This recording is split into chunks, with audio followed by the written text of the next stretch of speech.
সকাল থেকেই শুরু হয়েছে ঝিরিঝিরি বৃষ্টি। হাই, আমি সায়নী। কেমন আছো তোমরা? অবশ্যই কমেন্টসে জানিও।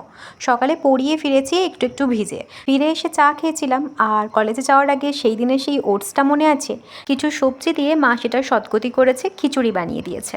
তবে এই চিয়া সিডটার জন্য খুব একটা ভালো লাগছে না। ওই যে কথায় আছে, ঠকে মানুষ শেখে। এরপর থেকে চিয়া আর ওটস একসাথে ভেজাচ্ছি না আমি আর। গরমে না মাঝে মাঝে শরীরটা খারাপ হচ্ছে, তাই মা একটু শরবত বানিয়ে দিয়েছিল বোতলে, ওটা আমি যেতে যেতে শেষ করে দেবো। আর এদিকে আমাদের অপরাজিতা গাছে জানলার কাছে প্রথম ফুল ফুটেছে। কথা বলতে বলতে কলেজ পৌঁছেও গেছি, আর এখন বেরিয়ে যাচ্ছি, ক্লাস আছে।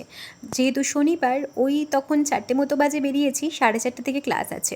সাইকেলে 10 থেকে 12 মিনিট মতো লাগে, তবে লাস্ট 1 মিনিট পুরোই ভিজেছি, বেশ বৃষ্টি এসেছে। তারপর ক্লাস কমপ্লিট করে, যেহেতু সন্ধে তখনও হয়নি, শর্টকাট রাস্তাটা নিলাম। এত ভালো ভিউ না এখান থেকে, দারুণ লাগছিল। জায়গাটায় সবাই বসে থাকে, আমার বাড়ি হলে মনে হয় আমিও এসে বসে থাকতাম। ফিরে এসে চায়ের পর্ব সেরেছি, আর তারপর রাতে খেয়েছিলাম রুটি তরকারি।